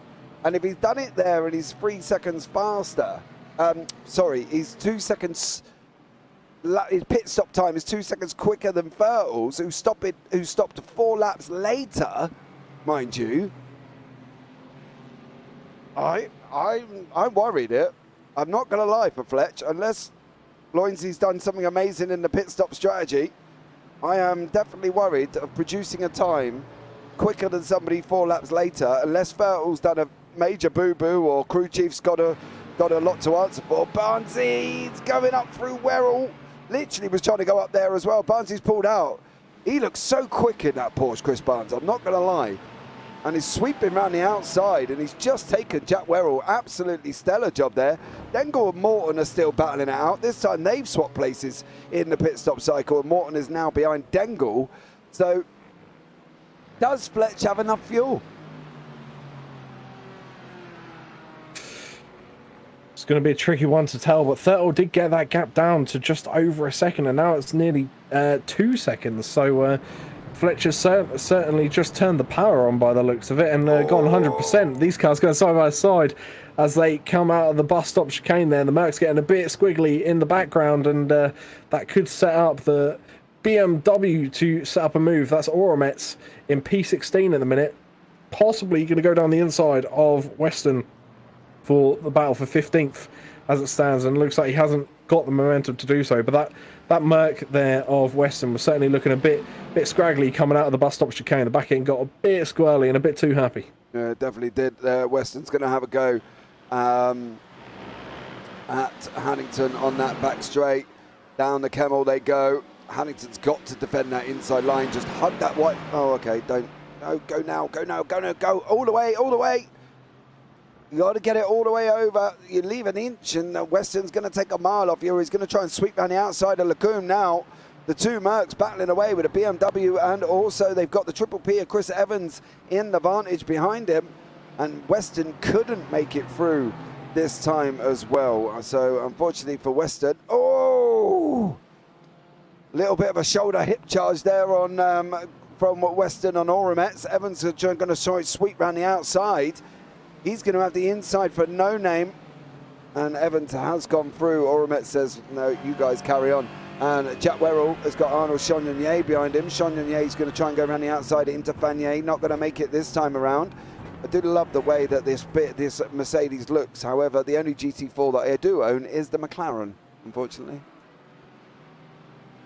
Yeah, see, the GT4s I own is the the Aston Martin and the BMW M4, both of which are good cars, but the characteristics between the two cars, for me especially, I'm not the best driver in the world, but you can tell the differences big time in those two cars. So, yeah, there's definitely different driving techniques that go into all these cars, and it's just fantastic to see these guys battling so close, even with the differences in the cars, driving styles, and all those things put into one. The fact that these guys are still keeping it this close is just amazing. I'm just trying to reach out and get some inside information here, and whether or not I'm going to get given that information is a different story, of course, but I'm trying to reach out and see where the situation is. Dudley is going to try and go up the inside of Burgess now. Ryan Dudley in that Merc. Burgess done, job done in the Aston Martin, and there you go, Dudley is through and now running off down the hill. Weston and Haddington are now side by side. Haddington looked like he got a lot better exit than Weston, but Weston's trying to come back round through the outside of La Source. Not an ideal scenario. He's going to try and cut back on him. Weston's taking that wide line. He's going to look for the run down the hill. Is he going to be able to get it done? And he has done by the looks of it as well. He's already got past Hannington before he even got really out the main exit of La Source.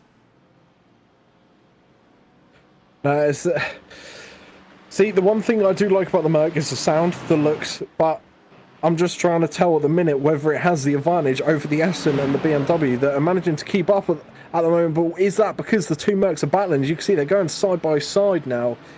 Into some tough corners, but they're both going to share the inside line one after the other. Going into turn 5 here, the Aston Martin of the Triple P car, I think it's Chris Evans is coming into play there. Luckily pulls out and goes side by side with Oromets for the next two corners, and this is now going to slow those two down, so they're actually going to get, let the Mercs run away from them a bit now because those two are battling together. But I think Oromets realises that he's got to work with Chris Evans here, and Chris Evans the same with Oromets to try and catch up to the two Mercs ahead, because they certainly look dominant and they look very in sync as well, Huntington and Weston. And I'm not too sure if the car's more powerful than those Beamers and Astons, but they're certainly showing that at the minute, even if it's not true. 4.5 minutes remaining here. And we've got Mark Fletcher still out in front. The gap is come down again to 1.2. I'm not getting my information I wanted, unfortunately. I went on a little bit of a prying, just to, investigatory question. And unfortunately, I've not got the answer. So I'm a little bit upset. Yeah. Oh, well, onwards and upwards we go, I guess. Once more with Dudley and Burgess. I am still concerned about Fletcher's fuel here. I've got to be honest. Is he going to be lifting off early to try and fuel save this? If he's going to brake, he'll brake just before the curb on the left-hand side. So it depends if he's lifting it.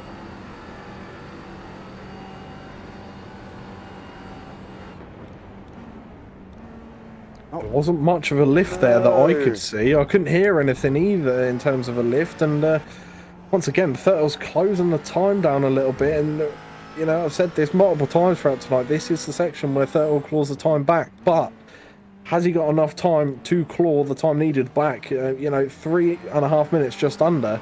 So we're not going to have many laps left. So this is now crunch time for both of these drivers. And, well, we did say it would come down to the wire, and I think this is it. And Thurtle probably knows. Maybe Thurtle was actually easing off and saving a bit of fuel. Maybe it was the other way round, and there's a bit of a slip there for Mark Fletcher. You see him having a counter steer very slightly, but that's going to cost time massively there. And just in that corner, 2 tenths, 3 tenths leading up to his next turn have now been eliminated between these two cars, and that's still going down. It's going to come to just under a second here shortly, and yeah, that's gonna bring Thurtle in for the draft on the long straight. Yeah, it definitely is. I think Thurtle's now got it down below a second here as well. Weston and Haddington still going at it with Chris Evans. Please don't send it free wide, because Barnsley tried that earlier on and ended up on the grass. So that clearly doesn't work on that run down into Rivage there. But Haddington is doing an absolutely stellar job. Don't forget, he is an AM and a pro and an AM, and then we've got Orametz, who's a pro there. So we've got a pro, and pro, and these guys have not left each other alone. The Dudley-Burgess battle is still looming on as well. Dudley's taking a little bit of a wider line. Sampson's leading currently in the AMs. He's doing an absolutely stellar job at the moment. He is currently out in front, is Sampson, and he's got quite a nice little cushion there with Crowther, who has basically pulled away from Dudley. They've got about an 8-second gap, but these guys are scrapping it out for this AM victory. 1:45 on the clock. Fletcher's going to go over the line now. They're going to have one more lap. One more lap. So Barney is going to be waving his flag this time around, I believe, as well. And we'll jump on board with one of these guys just to make sure that Barney's not taking a night off, as he normally sometimes does do. Here. No, he's not up in that booth. And he ain't on the left-hand side. Okay, where are you, Barney? What you been up to? Isn't it down here? Well, no, last time the start-finish line was at the top. Oh, of course, yeah. It was, no, he is there. Well, there he is. Yeah, he is there. Barney's waving. Final lap of the race. And Mark Fletcher looks like he's going to be doing the job here. I'm not going to lie. Maybe he isn't as close to fuel as we think. No, I think like you mentioned earlier, I think there's been a bit of a masterclass in terms of the fuel, and we've seen serious strength for Fletcher throughout this season in terms of pit strategies and the undercuts and what he actually takes on board, what he does with the car. So we know that that's his massive strength. So Arthur Thurtle did make history today by taking the lead not only once but twice. In both races, he managed to take the lead. Unfortunately, he hasn't managed to hold it, but that's a step in the right direction. And is it cracks forming in Fletcher's defence against Thurtle? Is this going to last all season, or is Thurtle going to have what it takes, maybe going into the next round, to dethrone and decrown Fletcher from his streak? You reckon that's a possibility? Have you spoken to Mark Fletcher? He's like a Kimi Raikkonen. I have spoken to Mark Fletcher. I wouldn't say I've directly spoken to him, but I've been in the booth when he's been in here. But I think the battle's going to be a bit too tense, and I think Thurtle might nick one or two, especially after the display we've seen tonight. Definitely. Well, let's see here as Fletcher's going to come over the line. I don't get why it registers that they've finished here when clearly they finished down the hill. So I'm a little bit confused by that, guys. I'm not going to lie. Whether that's the timing software not being able to separate where they are. But Fletch is going to come over the line. He is going to take the victory here. He is going to make it 6 out of 6. And unfortunately for Thurtle, once more, just not his day. McCain manages to stay ahead of Hedgecock there, who both drivers driving around pretty much lonely on their own. Burgess is still going with Dudley here as well, and I want to see these guys come online. However, Weston is having a go with Evans into the bus stop here. Haddington's managed to keep the gap open, but Burgess and Dudley are still running. Don't stop, Burgess, because we believe it's down the line, down the hill. Oh, it is.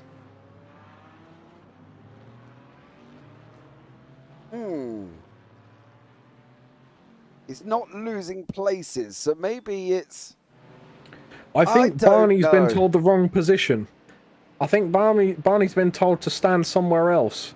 Because it seems like when they come across the first line, that's when the checker flag comes up on our standings, and they're all stopping before they get to Barney, and no positions have changed so far, and some cars have gone through for a cooldown lap. So I do think the first line is the start/finish, and then, yeah, for whatever reason, Barney's been told to stand elsewhere.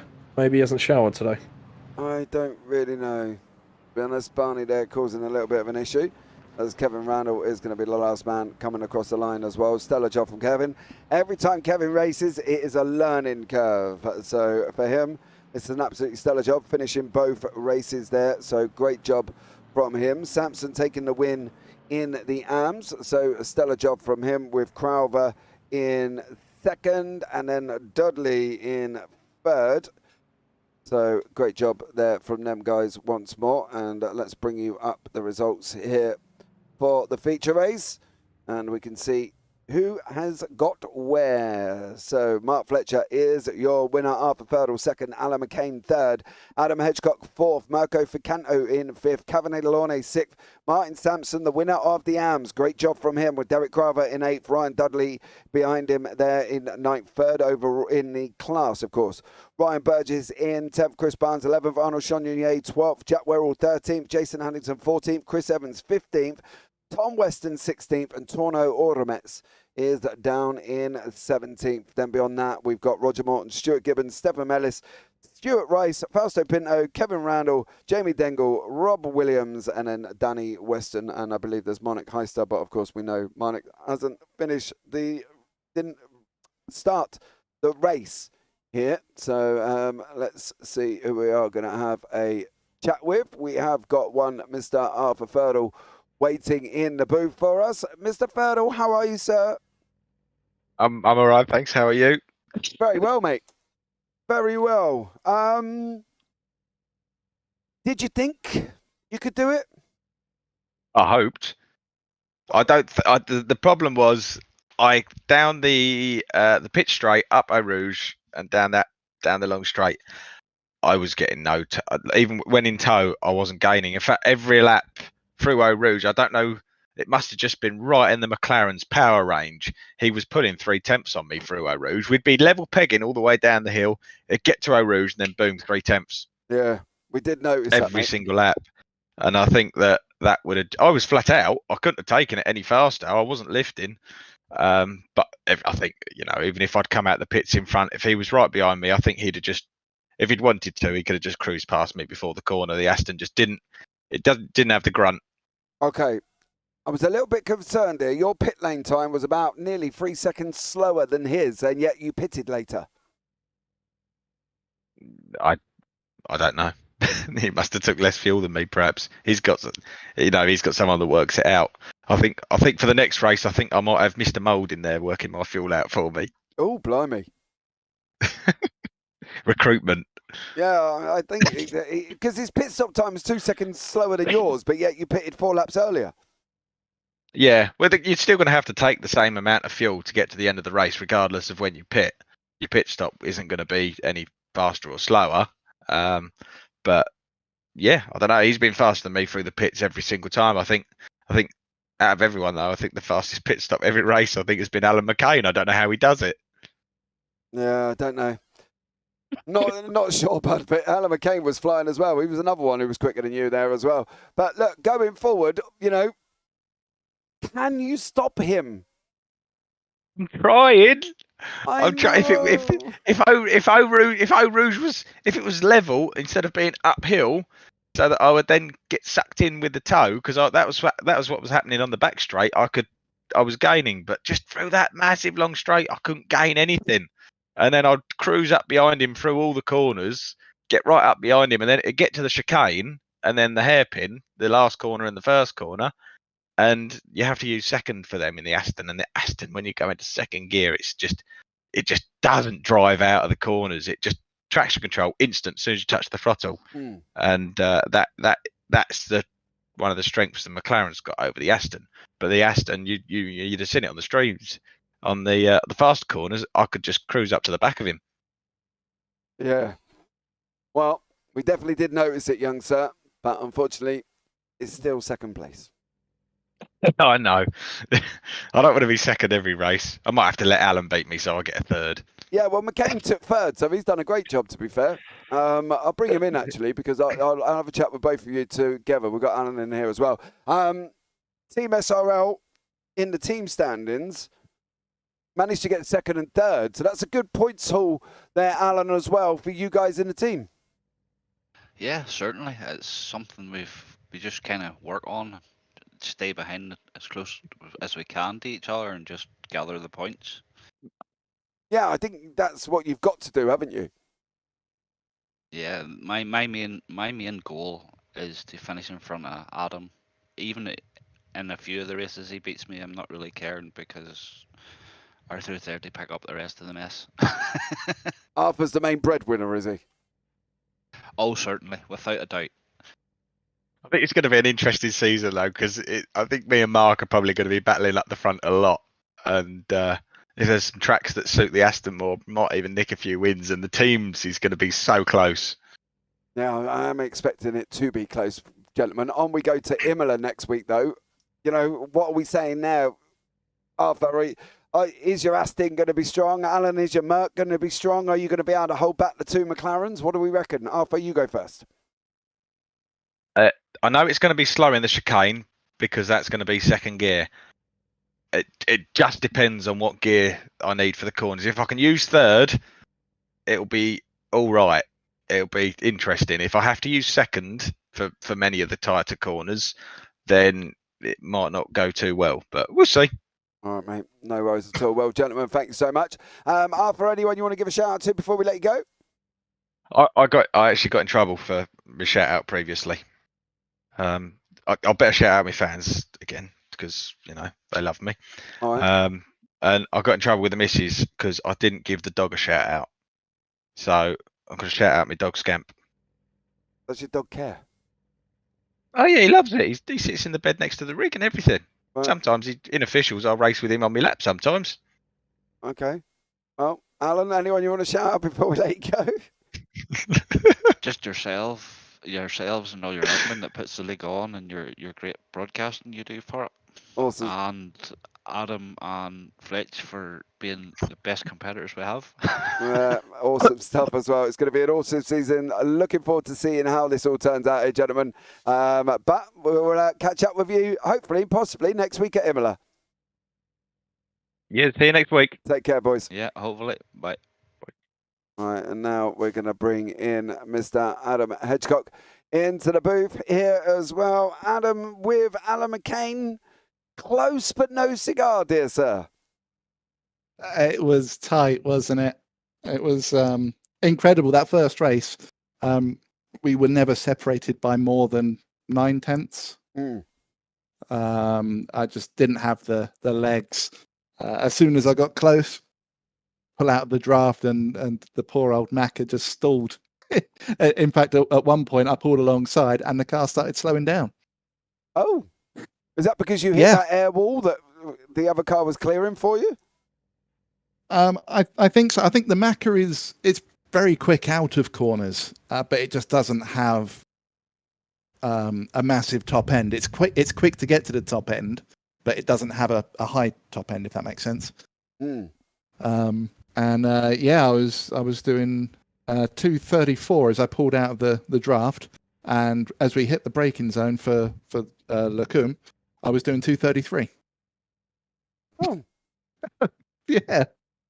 And then he was quicker than me through the middle bit, and then I had draft for the last section again. So it was nip and tuck all the way, and it's just great to have a battle with him because you know that if I do get close enough, it's going to be a clean fight, you know?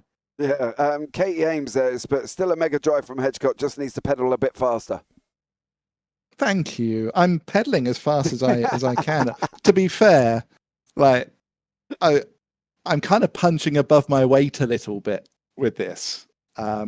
Fletch is doing an amazing job helping me out, like getting me doing the right lines, right gears, all that kind of thing. Yeah, proper coaching, and it's helping so much.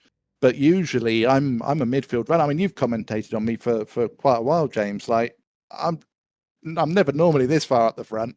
Like usually it's midfield battles.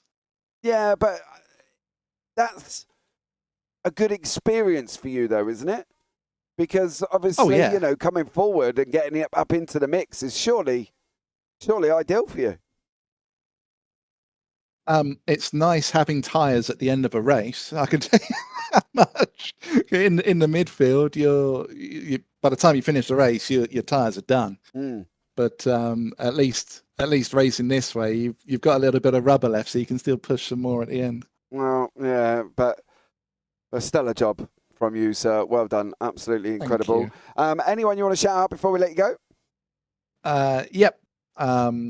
Fletch isn't coming today, so I've got the honours of doing them all. Altitude Esports, the sponsors that we have, Finding Speed, Freem, Sim Stickers, Grumpy Dad Designs, myself, kind of, Mr. Hedgeye Racing Photography. And then a shout out to you guys. I thoroughly enjoy watching the broadcast back while I'm doing the pictures in the mornings. So, yeah, long may it continue. Awesome stuff. Well, thank you so much for joining us, dear sir. And I'll probably speak to you tomorrow, no doubt. Most likely, buddy. Take it easy. Take care. Well, there you go, guys, as well. Some absolutely stellar end here as well. Callum, sum it up for us. I mean, it's difficult when you put me on the spot like this every week, but there's nothing more I can say than just we've had some fantastic battles tonight. You know, it's been bumper to bumper all throughout the night, and on to another fantastic round next week between these incredible drivers in what is shaping up to be a fantastic season. Yeah, it definitely is there as well. Well, that brings us out to the end of this evening's racing, guys. Don't forget, a little bit later on, if you are a night owl, we have got no fewer than 3 broadcasts going out between 12:45 and 2 a.m. in the morning. We've got the American Sim Racing League there with Dan Peoples on commentary. They're at Mid-Ohio. Then you've got the Beer League with Biggles and Mr. O'Leary as well. And then you've got the LSRL W12s with myself and Michael David. So still action to come. 3 races coming up overnight there as well. So if you don't get a chance to watch them, you can have a look back and watch them back tomorrow. But for now, guys, from myself here and up in the booth, and thank you to everybody who's joined in chat. VJ, Craig Jones, Katie Ames, Handsome Stew, SRL with JB. Much love to you, of course, and of course, Sim Racing Community as well. You can go and check them out down in the link below. That will be absolutely amazing. So please go and check out simracingcommunity.com for all of your iRacing, sim racing news and views, and you can check them out as well. But for now, guys, from myself up here in the booth, take care, have a great week, and you never know, we might see you on the track sometime. Good night.